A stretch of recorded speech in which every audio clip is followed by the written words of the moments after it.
Hey guys, it's Timmy, and this is Pro Wrestling Unlimited as we are here on May 13th, 2019 to talk about tonight's Monday Night Raw.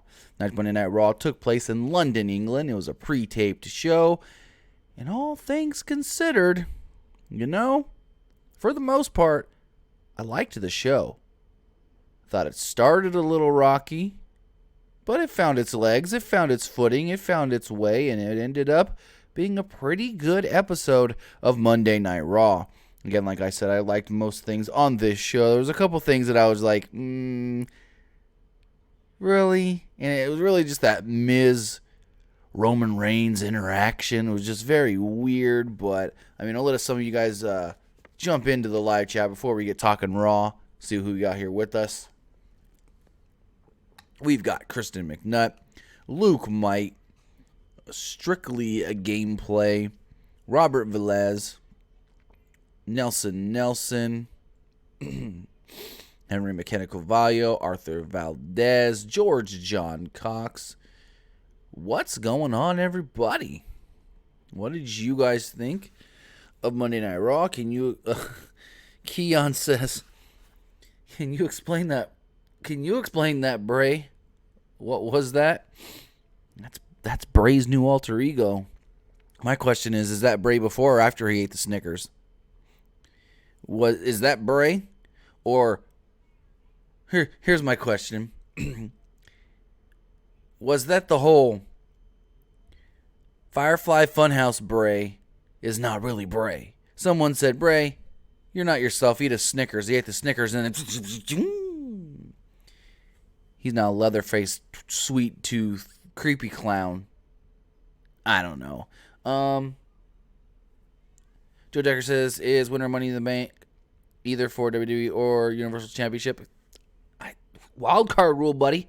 Wild card rule, you could do whatever you want. You could challenge anybody with the wild card rule. Go to Raw, go to SmackDown, go to SmackDown, go to Raw. Who knows? It's a wild card rule. We just going to play by Vince's rules. So Daria says that the new Bray with the mask is before the Snickers. I don't know. I think it's after the Snickers. He's creepy, he's crazy, and him acting all, hey everybody, be my fireflies. Let's go talk to Ramblin' Rabbit and Mercy the Buzzard. I think that's the before the Snickers. But hey, to each their own. Everybody's to their own opinion. But let's talk Monday Night Raw. Monday Night Raw kicked off tonight with The Miz and Miz TV. Miz plugged Money in the Bank and talked about how winning Money in the Bank, grabbing that contract, and almost being guaranteed a championship, it's like getting the Infinity Stone. And it's like, you can tell Miz was told to say that. Because it should have said Infinity Gauntlet. My nerd coming out saying, ooh, you said it wrong, buddy. He then explained the rules of the contract in length. He said Roman Reigns' story has inspired millions. Then he introduced Roman Reigns as his guest. Reigns received a pretty mixed reaction from the crowd here in London. Miz then asked Reigns about Elias, who he would be facing at Money in the Bank. Reigns put him over as a young, talented karaoke singer. He was then interrupted with Walk with Elias chants. But more than just Walk with Elias chants, it was the crowd in the UK singing for Elias. It was like, oh, walk with Elias. Oh, walk with Elias. So Reigns said, if you need a wedding singer, go to Elias. He said Elias hasn't accomplished anything in the WWE. Then Miz starts rambling his accomplishments, talking about his movies and how Roman Reigns is going to be in The Fast and the Furious Presents Hobbs and Shaw, and then says, hey, maybe we could be in a buddy cop movie together. And this is where it kind of fell off the rails a little bit when Reigns goes, whoa, Miz. I thought I was talking to the new Miz. Don't revert back to the old Miz. And I was like, really? Really? He's like, the one that I had to punch in the mouth. And I was like, shut up. Reigns says he wants the new Miz the one who stood up to the authority and went after Shane McMahon. Miz said that Shane made him realize what it took to earn respect, and after 13 years, he's finally earned that respect from his peers, and he can now say that he stands with the WWE Universe. Another cringe line that he was probably told to say. He says Shane hasn't earned the respect because he grew up with a silver spoon in his mouth. Miz said that he knew how to win, and when there's a fight, he's gonna bring it. Miz started to fire up. Said Shane would have nowhere to run when they're inside a steel cage. Reigns was a little impressed by the Miz here. Miz getting a little, I don't want to call it emotional, but getting heated, I guess you could say. And then out came Shane. Shane interrupted to many boos. Shane reminded them that he was the boss, and Miz TV, it's now over. At that moment, they were attacked from behind by Elias and Bobby Lashley. Shane then made a tag team match with The Miz and Roman Reigns teaming up together to take on Elias and Bobby Lashley. Good thing Miz wore his gear this time. He's been doing that a lot more recently for Miz TV instead of coming out in the suits and stuff like he did back in the day. So then we got The Miz and Roman Reigns taking on the team of Bobby Lashley and Elias with Shane McMahon in their corner per se. Cole explained the wild card rule and said that 4 wrestlers are able to jump brand to brand any given week, and that is why Roman Reigns is allowed to be here tonight. That is why Elias is here tonight. So, I'm going with it. Reigns and Miz worked well together here and knocked down the bad guys, which led to the it kicks by the Miz. Instead of finishing them off with a kick to the head, Miz did a running kick to the chest.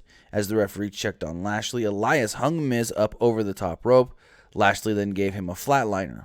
After commercial break, the heels were in control. Shane tried to attack, and I think he got the Miz with the referee distracted.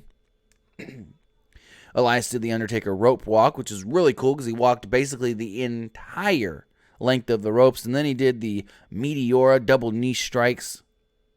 A lot of people online were like, ooh, he did that for Sasha Banks. He did that for old Sasha, her Meteora move. Looked good, though. Looked really good. Elias went for a cheap shot on Reigns, but Reigns just punched him in the face, and Miz hit a DDT.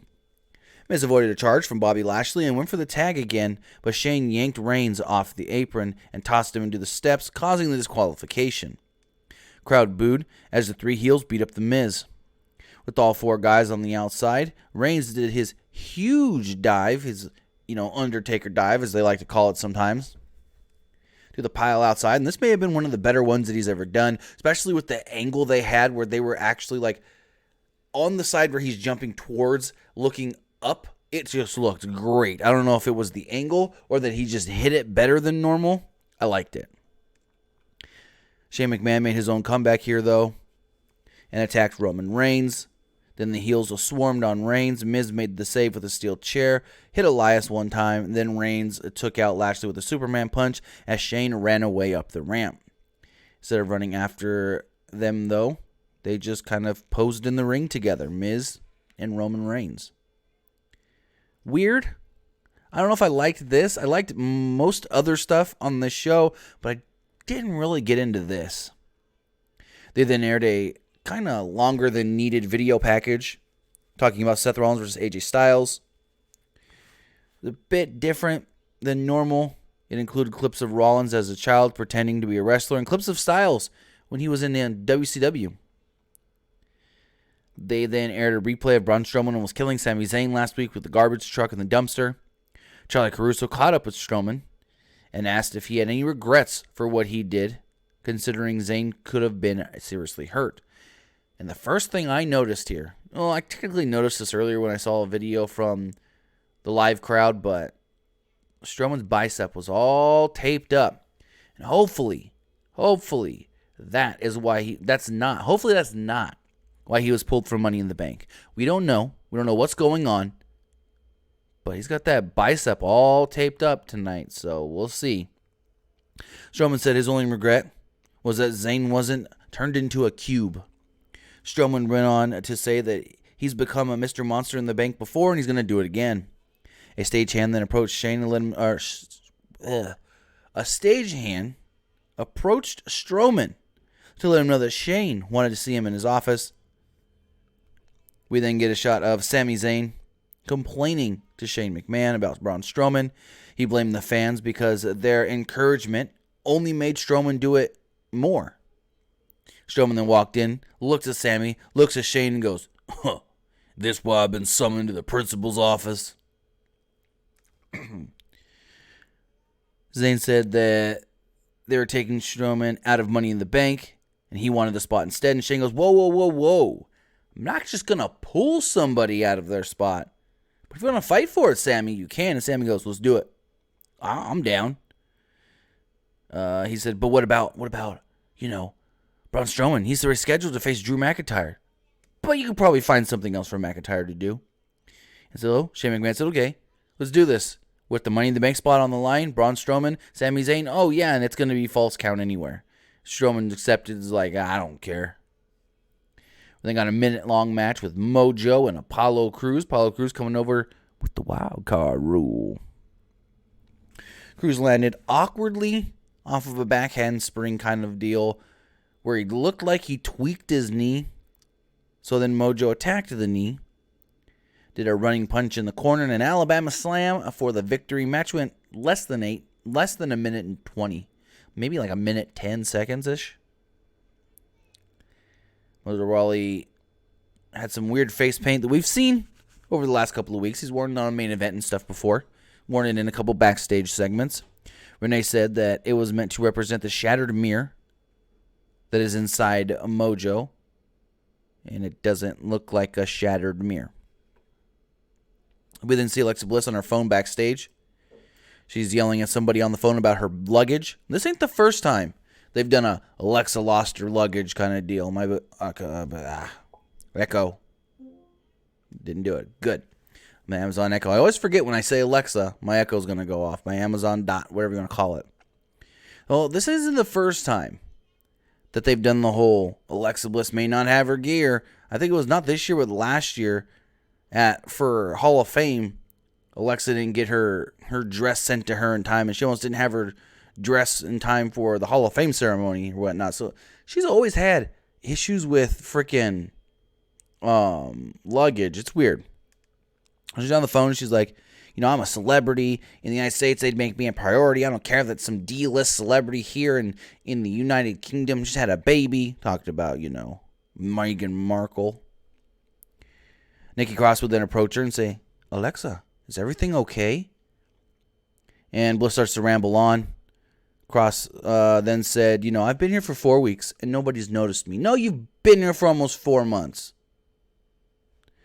Bliss didn't want to bother her with her problems. Cross said, "No, you can talk to me."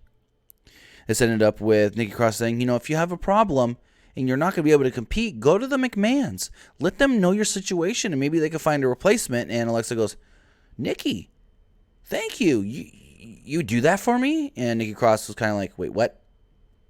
And she was like, "You'd fill in for me tonight? Thank you so much." And Alexa looks at the camera kind of and starts to walk off like, "Ha, gotcha, bitch." But then Nikki Cross gets a look on her face like, "I get to wrestle." Big old grin like, I took your spot. So we'll see what happens. Maybe she replaces Alexa in Money in the Bank as well, but she's replacing her tonight in the Fatal 4-Way match. I don't think they replace her with Alexa Bliss, but we'll see. With Nikki Cross, but we'll see. Going forward, we had the double contract signing. Cole hosted it. He introduced Lacey Evans, and then Charlotte Flair, and then the man, Becky Two Belts. Cole asked Lynch if she knew how grueling it would be defending both titles in one night on Sunday. The crowd chanted Becky Two Belts. Lynch was thrilled and said that it's great to be back in London. Lynch said that Charlotte and Lacey Evans were both bigger and more athletic, but she didn't care how big because it doesn't matter how big you are in a fight. Sometimes it does. Lynch then warned Evans that she was coming and said that she would regret coming after her. Lynch told them Lynch then told Lacey Evans, ask your twin sister Charlotte if she didn't believe how hard it was to beat her. Charlotte said her big mouth got her in this spot. Lacey Evans then thanked Charlotte for dressing appropriately for a contract signing, unlike Lynch, who dressed like it was a fight in a barn. Lynch said Evans must have never been in a contract signing before. Lynch said there was no pressure on them, but there was all the pressure on Becky, and then signed the contract. Charlotte said beating Ronda Rousey wasn't enough for Lynch, and it was all going to come crashing down. Crowd chanted for Becky yet again. Charlotte signed the contract. Evans then spoke to the crowd as they booed over her. Evans said Lynch was setting a bad example for the young women with the classless and confusing behavior that she has. Evans wanted to bring class back to the Raw Women's Championship. She signed the contract. Lynch offered a free shot. She said, come on, give me the woman's rights right now. Give it to me right now. And Lacey Evans was like, I'm not going to do that. Lynch said that she's going to knock the blonde right off of both of them. And then that proceeded with Lacey Evans attacking Becky Lynch, getting the better of her. Charlotte Flair then attacked Becky as well. Becky got a little offense, but 2-on-1, a little too much for the man. And then they ended up double powerbombing Becky Lynch through the table in the middle of the ring. Sounded like at the end of this segment, Charlotte posed with one belt, Lacey Evans posed with the other belt, and it sounded like, I could be wrong, sounded like the crowd chanted, Charlotte no belts. Charlotte no belts. They got a 9 to 10 minute match with Baron Corbin and Ricochet. Ricochet a lot of people did cheesy pre-tape promos tonight. Little inset promos. Talked about how winning Money in the Bank is like winning the lottery. It's his destiny, and it will be in his hands. Excuse me. He said that Ricochet was in control early in the match until Corbin turned it around with the clothesline, and then they went to commercial. They were going to commercial a lot sooner than normal in these matches too recently. Ricochet came back with a rolling dropkick and a flying elbow for a 2. Corbin followed it with a deep 6 for a close near fall. Ricochet slipped out of an end of days and hit a tilt-a-whirl DDT for a 2. Corbin avoided a 630 attempt and caught Ricochet, but then Ricochet caught him back with a Hurricane Rana off the top, followed by a standing shooting star press for a near fall. Corbin then caught him off the ropes and transitioned into an end of days for the victory. Yes, Corbin wins. Ricochet beat yet again. After the match, Corbin grabbed a ladder and climbed to the top of it, grabbed the briefcase, was trying to grab the briefcase, but before he could, Ricochet pushed the ladder, sending Corbin out of the ring, and then they played Ricochet's music. So Ricochet got his just due after his diligence, you could say. So, I don't know if I liked this. This was meh. In the locker room, Charlie Caruso was talking to Rey Mysterio about what Joe said to Dominic last week. Rey Mysterio said that Joe crossed the line trying to bring Rey's family into this when Rey's the one that's brought the family into it. He bring Dominic out to the ring. He's brought Dominic to the back. He's brought Dominic to the show multiple weeks. You brought your family into this. Cesaro then showed up and said Rey's just upset because maybe Dominic looks a little more like Joe than he looks like Rey. Mysterio said that this was none of his business. And he goes, I don't need to tell you this. I don't need to tell you all this, but my son Dominic, he's been training and he's traveling the road. And then Cesaro goes, I don't care, and slaps Rey. The two then brawl in the locker room. Rey Mysterio tries to throw luggage at Cesaro. Cesaro just catches it and throws it away. And that was about it. I guess it was all right for what it was. They then aired a video package of Roman Reigns, the same career retrospective they aired last week on SmackDown Live. Really didn't need this here. Took up time where you could have done something else with somebody else on the actual Monday Night Raw brand. Sarah Schreiber backstage then interviewed AJ Styles. Styles said people can question him all they want, but the forearm that he gave Seth Rollins was not intended for Seth Rollins. It was intended for Baron Corbin.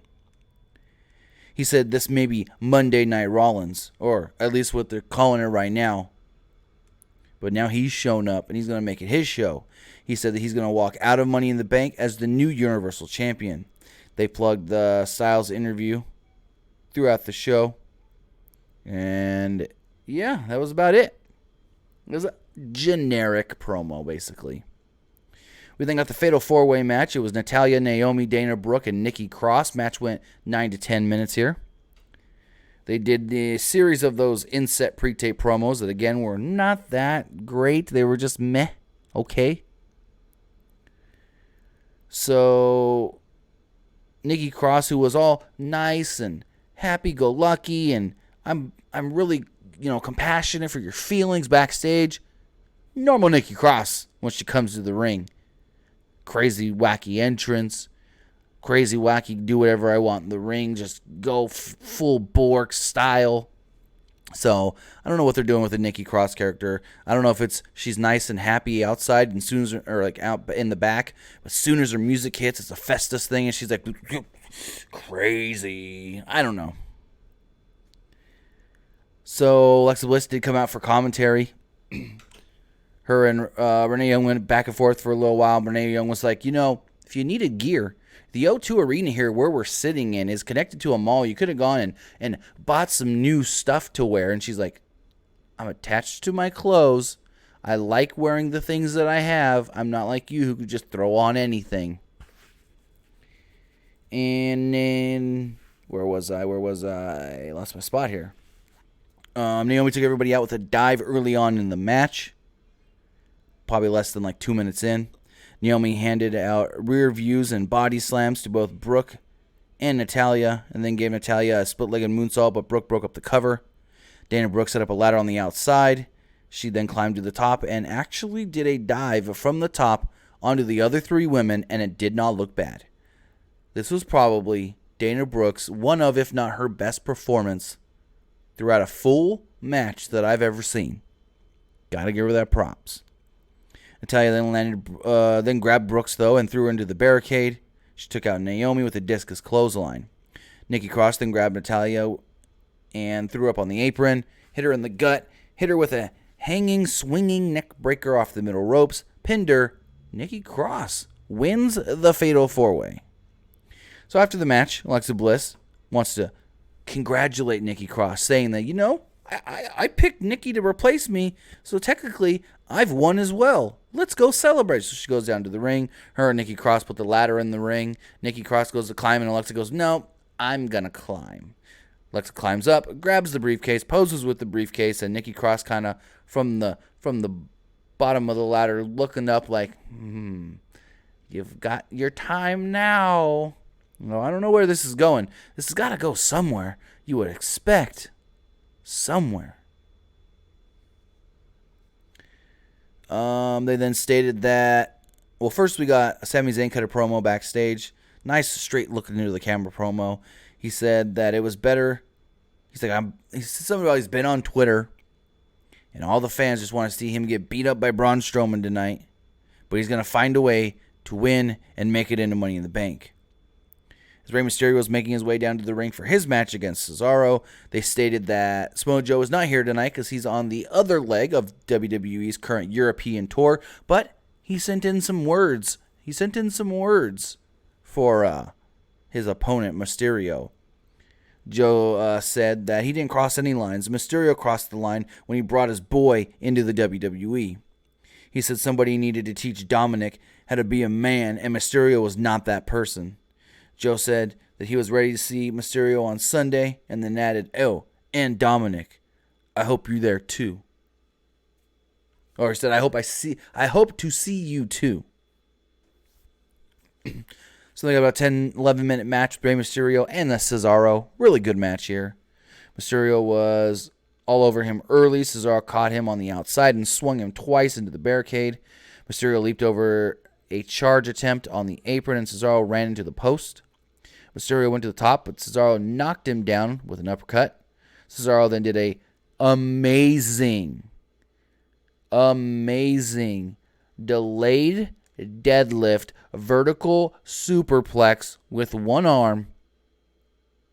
Crazy. After a commercial break, Cesaro was about to attempt a swing, but Mysterio sat up and transitioned into a DDT. Mysterio used a La Maestral Cradle for a 2 count. Cesaro blocked a 619 attempt and did the swing. Cesaro then hit an uppercut, and Mysterio landed on the middle ropes. The crowd seemed like they could tell what was coming up next. Cesaro went for a 619, but he missed. Mysterio then kicked him, used the code red for a 2. Mysterio came off the top, but Cesaro nailed him with an uppercut for a near fall. Cesaro tried a powerbomb, but Mysterio gave him a Hurricane Rana into the middle ropes. Mysterio followed it up with a 619, frog splash, pinning Cesaro. Great match between these two. Would not hate if I saw it again. They then aired replays of the Revival stuff from the past couple of weeks. Revival then cut a promo backstage, calling the Usos weirdos. And I think they said one other thing, but I can't remember exactly what else. They then said that the ball was in the Usos' court if they want to fight, because the embarrassment is going to stop now on the Revival. But then got Firefly Funhouse. So we get into the Funhouse, and you don't see anybody. You're panning all around. You hear Bray, I'm over here, and you look one way, you don't see him. You look the other way, you don't see him. You finally look over in the corner, there's Bray. He's got Mercy the Buzzard. He's got, what's the puppet? It's not Abigail. Abby, I don't remember. And frickin' Ramblin' Rabbits put back together. And Bray said that he's learned how to harness and control his darkness. He asked if we wanted to know his secret. Camera then went dark. But first Bray said, I need all my Fireflies to join me. I need to show everybody what I've really been working on. When the camera cuts back, you see a bunch of dolls and broken toys and a spooky, house. One you would see on a farm. Not quite a cabin, but a house you would see on a farm. Then it cuts back in, and you see Bray from behind with the hair down, the dreadlocks down, wearing a leather jacket, black red striped pants. Crowd just went nuts at this point. He turns around, reveals that he's wearing this weird, creepy leather clown mask. Kind of resembles like a Slipknot mask or a Sweet Tooth from Twisted Metal on PlayStation, if you've ever played that game. More Slipknot-y with the hair and stuff. And you see the mask from a couple different angles, far away, up close, to the side.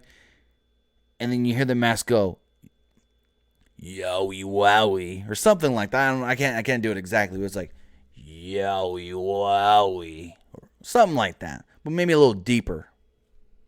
Great, I loved it.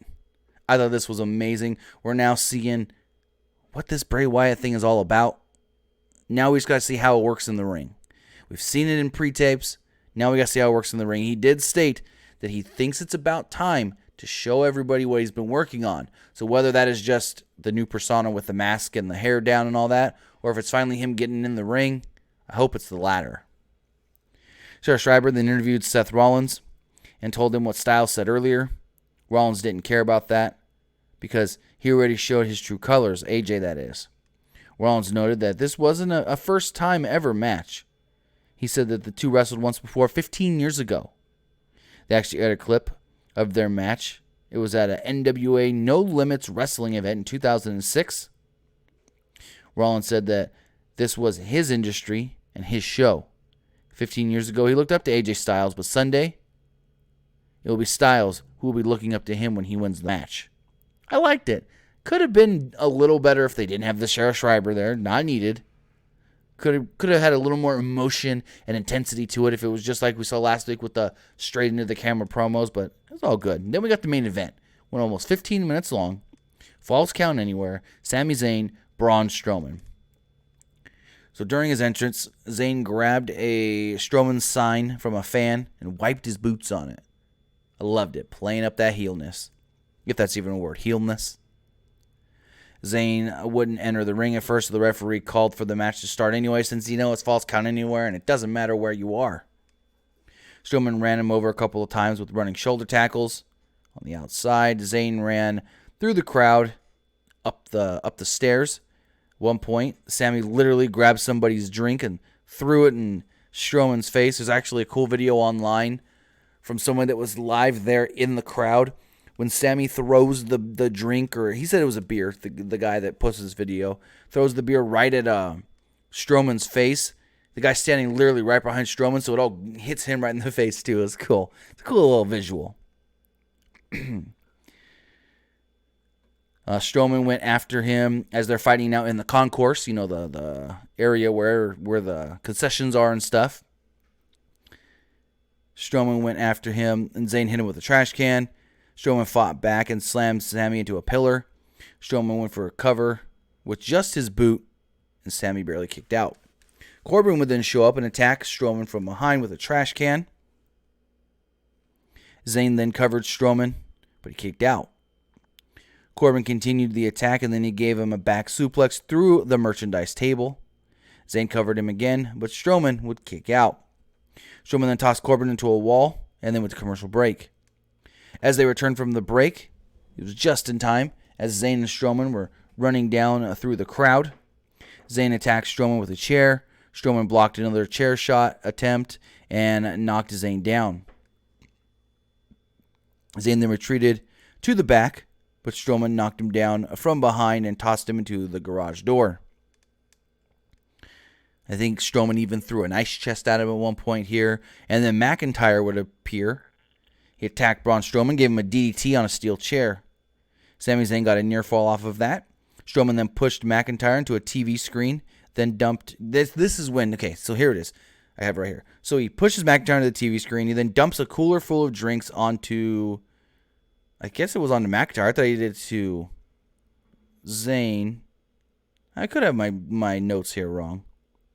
Zayn then ran off and returned to the top of the stage area back in the main arena. Strowman would follow and attacked him with ladders. Strowman then put a pile of ladders on top of Sami Zayn, and then was attacked once again by Braun Strowman, or by Baron Corbin and Drew McIntyre. McIntyre and Corbin and gave Strowman a suplex through a ladder set up against the barricade. Strowman started to get up, but McIntyre took him out with a Claymore kick. They then dragged Sami Zayn on top of Braun Strowman. They both then got on top of Sami Zayn to hold him down. Sami Zayn pins Braun Strowman. Sami now moving on to Money in the Bank, and it doesn't matter how you win. As I said on Twitter, a win is a win. Sami won. He's now in Money in the Bank. So with that, we then see Corbin, McIntyre, and Zayn kind of run to the back. They kind of just get out of there. And all of a sudden, Sami gets thrown back to the wolves, I guess you could say, or the wolf, by Corbin. Strowman looks at him. Strowman then proceeds to take him over to the announce table. Strowman then puts Sami Zayn through the announce table. And Renee Young got all tangled up here. She tried to run off, as the announcers do. And her headset got all tangled in her chair, and it got all tangled in. This was not the first time that I saw someone's headset get tangled up. And my thing is, with how often the announcers have to run off, why aren't they wireless? Why don't they at least either have legit wireless mics, or they have their normal mics plugged into a wireless pack on their hip? That's what I want to know. With how often these announcers have to run off from someone going through a table, the announce table, they need to get these damn people some wireless microphones. That way, they can still keep calling the commentary once they run away, in case they have to run away a little too far or their microphone gets unplugged. And B, just in case their cords don't get snagged up and then, someone can get hurt that way. So, WWE, you got the money. Get them damn people some wireless headsets. Anyways, I digress. That was Monday Night Raw. Sami Zayn ended the show going through a table, but yet at the same time, Sami Zayn is moving on to Money in the Bank. Hopefully Braun Strowman's not hurt. Like I said, his bicep, I think it was his right bicep, was all taped up. Had some black tape all around it. We'll see how it goes. But now, I want to hear from you guys. I want to hear what you guys have to say about tonight's Monday Night Raw. If you guys want to call in, give me your thoughts, you can do so by calling 559-475-8473. Again, you can call in at 559-475-8473. So with that, you can also send in text messages at 510-906-1341. 510-906-1341. But let's take this call. Caller on the air, what's going on? Hey, Tim, how you doing? It's JD. How's it going? Good, man. Hey, I got a couple questions, and I got something I wanted to kind of ask you last Wednesday. But last Tuesday, when Shane McMahon came out and was talking about Money in the Bank, there was a line in there that he said anybody can climb the ladder. Is there a hidden message there? You know, I don't think so. I get where you're coming from, maybe thinking like somebody can come that's not actually in the match and still win it. But I don't think that's what... I think he was referring to like anybody in the match can climb the ladder, maybe. Yeah, I think so too, but the way he kind of said it, it almost seems like, you know, he was setting something up for possibly somebody else interfering in the match.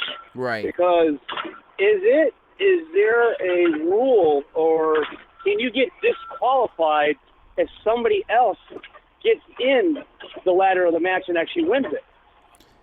You know, I don't think so. I mean, we saw James Ellsworth help Carmella a few years back, but other than that, you know, it's a ladder match. Ladder matches are no disqualification, so I wouldn't really say you can get disqualified. But you know, maybe it's somebody that's not actually in the match grabs the briefcase, and then the next night, a McMahon can call it null and void, and they have to redo it or something. I don't know. It was just a thought. It kind of caught me last week, and Right. I wanted to ask you guys on Wednesday. But you guys had another awesome show on Wednesday. Thank you. You know, you guys are kicking butt, man. Hey, what do you? I mean, I think you did mention something a little bit about it. About you don't understand what they're doing with Nikki Cross. Was that a new caricature within herself, for her being nice to Alexa Bliss? So here's the weird thing. If you watch her YouTube channel, she's been posting videos about, I guess, she's got some sort of like a twin or some sort of a split personality thing where somebody that quote unquote looks like her is pretending to be her, but she's too nice. I don't know. It's very weird. So she's been playing this up on social media and YouTube and stuff about the being nice, and she doesn't like it. So I don't know where it's going, but I would suggest maybe go checking out her YouTube account and seeing some of the videos on there where this kind of plays into what we kind of saw tonight. Okay, all right. I'm going to have to do that. All right. Now, one last little thing. It's kind of a hypothetical thing. You know, you got the Samoa Joe, you got the Dominic, and you got the Rey Mysterio. What if Dominic is already signed under contract secretly with WWE, and that he's going to interfere in the Money in the Bank match one way or another? Say like, you know, Rey Mysterio loses and gets basically embarrassed like he did at the last pay-per-view, and then Dominic turns heel on him. What are your thoughts on maybe something like that happening? I mean, anything can happen, but I think with us not knowing the Dominic character, even if he is going to be a signed wrestler within the WWE, with us not knowing, you know, Dominic that well, I don't think it's something they should do. I think they should keep him babyface with his dad, no matter, you know, what they want to do with him. And especially if the plan is to sign him, he's going to have to start in NXT. Because if he starts on the main roster, them fans are never going to give him the light of day. The fans are never going to want to show him any kind of babyface reaction, because it's like, oh, you just get to skip NXT when all these great superstars have to start in NXT. So, I mean, well, yeah. Go for it. I'd say, well, technically, Dominic has already been in the WWE, and I know, he was a younger child and stuff like that, but he already is a WWE star in a lot of old-timers' eyes. So I think he would get a pop. I mean, no, he probably wouldn't get a good enough pop if he went in on NXT and slowly build himself up, as whatever character that he's going to portray. But I just have a feeling that he's going to get involved physically I could see in the Money in the Bank match. No. I could see him getting involved, but I don't want him to turn into a heel character where then he's now on the main roster, maybe even feuding with his dad, because Ray's even said it. Ray does not want his son to get any special treatment because of who he is. That's why he has sent Dominic to Mexico, to Canada, all around to different places in the United States to train and learn different styles, because he wants his son to learn the right way like he did, working at it, not just, I've got a famous last name, I can go and do whatever I want because I could just jump, all the hoops that I would have to go through if I didn't have the Mysterio name.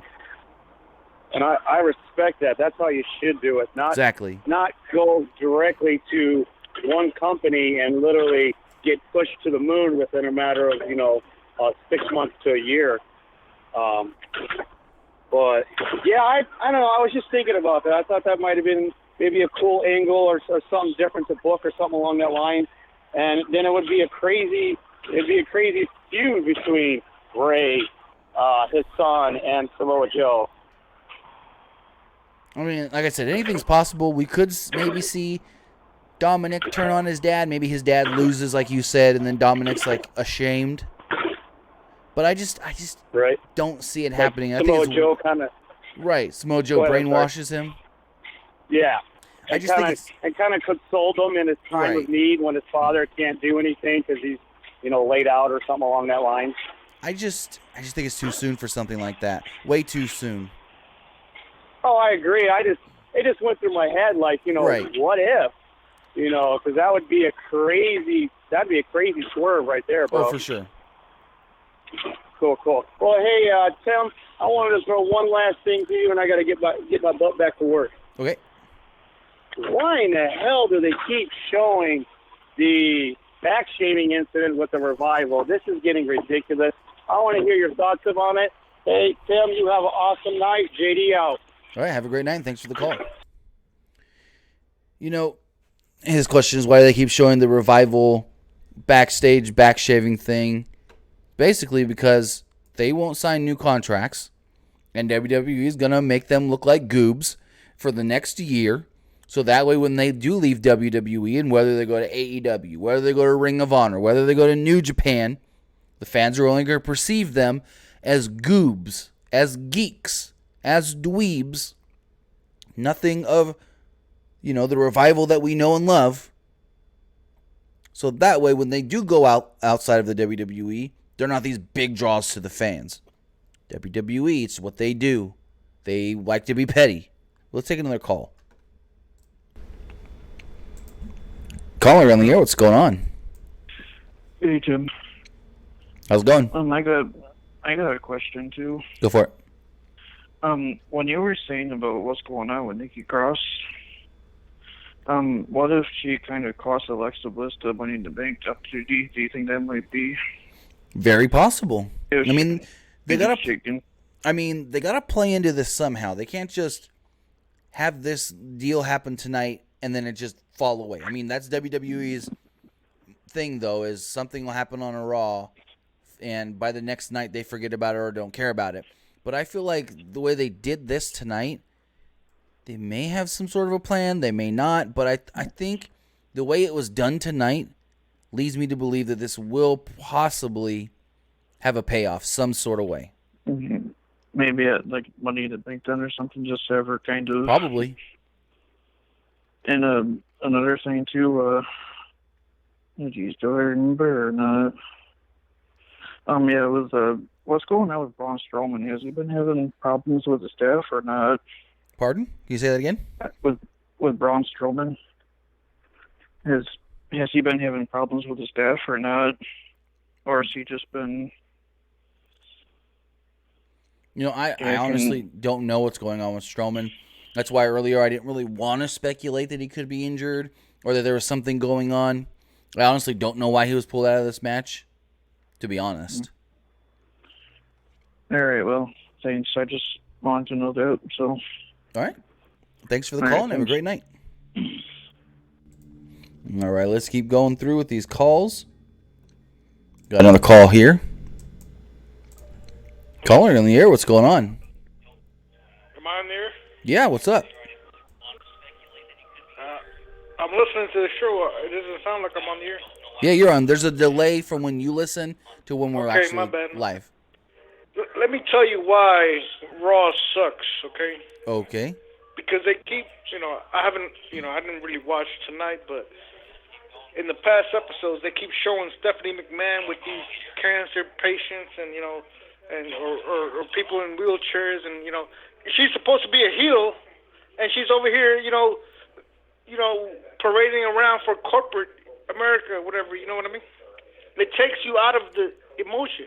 That's like if you were watching the Avengers and then all of a sudden Captain America's like, oh, yeah, by the way, this guy has AIDS, You know what I mean? Yeah, I kind of understand where you're coming from. In the old days, when King Kong Bundy was fighting against Hulk Hogan, they didn't, oh, let's go to commercial break. Oh, yeah, by the way, Jack Tunney's over here with this guy, he can't walk or whatever, like, you watch wrestling to escape reality. You don't want to see what's going on in reality. Well, kind of. And then, now they rub it in your face, you see? And then Roman Reigns, the way they should have handled that thing is he should have dropped the title. They make all the big deal about, Bret Hart didn't want to drop the title in Detroit, or he didn't want to drop the title here and there. He just handed the title over, just like Shawn Michaels. He lost his smile, You know what I mean? Well, here's the difference between Bret Hart having to drop the title or not wanting to drop the title and Roman Reigns. Roman Reigns was legitimately sick and had to leave. Yeah, but still, but it would have helped the product more. See, that's the problem. See, it's too much blending with reality. That's the problem. Okay, So, you're the character, Roman Reigns. You should drop the title to make somebody stronger. He should have dropped it to Braun Strowman instead of having Braun Strowman. Here's the thing: you're saying that he should have lost the title instead of vacated the title. We don't know what his medical. We don't know what his medical status was at the time. For all we know, I'm not. See, that's the problem right there. See, that's where we're getting confused. Now you're talking about. Hear me out for a second. All right, go ahead. We don't know if when Roman was set to go to Saudi Arabia and then the 2 weeks or so before, if he was told, you're not getting back in the ring and competing. So if Roman was told, you can't compete anymore as of right now, then there was no way he could have done a match. But he could. You don't know Bruno that. Sammartino beat Buddy Rogers in 48 seconds. Bam, quickly. I remember one WrestleMania, Daniel Bryan lost in 8 seconds. You see? There are True. ways to do the But thing, you don't know what the doctors were telling Roman. You don't know if they were telling him, do not go do anything You're getting physical. too emotional. Look, I trust me, I have sympathy for people with cancer. I am not saying that, that's to be, brushed under, whatever. And I'm not just saying, like, to make this, like, it would have helped more. It would have helped the company more. I bet you the ratings would have been higher. No, the ratings. This had nothing to do with the ratings. No, yeah, you're right. But all I'm saying is, like, there's too much social. No. I don't want to say that because I don't want to sound like a Trump supporter. There's too much, catering. There's too much pandering to. It almost seems like when you're watching Raw, you're watching something that's being presented to corporate sponsors or something. Did you watch the show tonight? In the old days, it was what? Did you watch the show tonight? Yes, I watched the show tonight, there was and then I turned it off as soon as There was none of that at all. Everything you're complaining about. No, not there was tonight. none of that tonight. They're in England. In England, they wouldn't support that. It doesn't matter where they are. They're gonna air the same kind of stuff no matter where they are because the show is airing but worldwide. Tell me, if Stephanie McMahon is if she's a heel, I don't want to see her, parading around with a kid that, you know, has one leg. You know what I mean? Right, but we don't know if she's 100% a heel because 1 week, even in the ring, she does babyface things. That's the problem right there. We need to have it black and white. Like exactly. Like, okay. Exactly. This is the heel. This is the good guy. I never saw, you know. Yeah. Okay. I'm just saying, you ripping on them doing Make-A-Wish stuff and doing all these good things outside of the ring. I'm not ripping on them for doing that. I'm just saying. No, I'm not ripping on them for doing that. I'm not doing that. I'm saying, like, okay, keep it online, okay? I mean, people want to watch wrestling for entertainment. They don't want to watch it to see, oh yeah, my grandma has cancer. Oh yeah, it reminds them, okay, oh yeah, you know, so and so. No, people don't want to see that, you know. So you don't like it. This is why the ratings are down, and nobody's gonna admit it, you know. That's not why the ratings are. The ratings are not down because they're showing stuff they do outside of the ring. It's not politically correct, so nobody's gonna admit it. Okay, so first of all, nobody's gonna admit it. So you're saying the ratings I mean? You're saying the ratings are down because they show stuff that they do outside of television. I'm not saying that's why. And that's exactly what you just said, but I got to move on. Thank you for the call and have a great night. I don't know what that guy's issue was. Like, he was contradicting himself with every other sentence. I apologize for having to hang up on him, but it was just getting a little too much. If anybody else does want to call in before we wrap things up, you can do so at 559-475-8473. Again, 559-475-8473. With that, just looking at the chat. Let's see if we have any text messages that came in. Not seeing any of the text messages. Maybe it's just not working for me. But, you know, I thought Raw was a really good show tonight. I thought it was, other than the Miz, Roman Reigns stuff, I thought the show was actually really good. Had a lot of cool things. And we'll see where it goes. We'll see if tomorrow's SmackDown can be just as good. We'll see if, you know, we get any other good segments like we got tonight. I want to thank GATA Dogs for the 2 Super Chats, both 99-cent Super Chat donations. Thank you for those. Really appreciate that. And with that, we're going to wrap things up here tonight. I want to say thank you to everybody who watched live. I want to say thank you to everybody who watches later, who either watches later right here on YouTube or listens to us in the audio format, either on iTunes, Google Play Music, Stitcher Radio, iHeartRadio, or your RSS feed. Because if you cannot find us for some reason on your normal podcast platform, what you could do is get an RSS feed app, plug in, or just most apps let you plug in podcasts and let you find the podcast that way. And you can find our podcast there as well. Do have a text message, or 2 text messages actually. I'll read these up before we get going. This person says, how does betting odds work? Basically, people that are considered odds makers hear all the information coming in about, you know, this guy is going to do this, or this guy can do this, or this guy's on a momentum roll, or this guy's on a roll, and then they set the odds. Typically, whoever is the favorite has a negative number.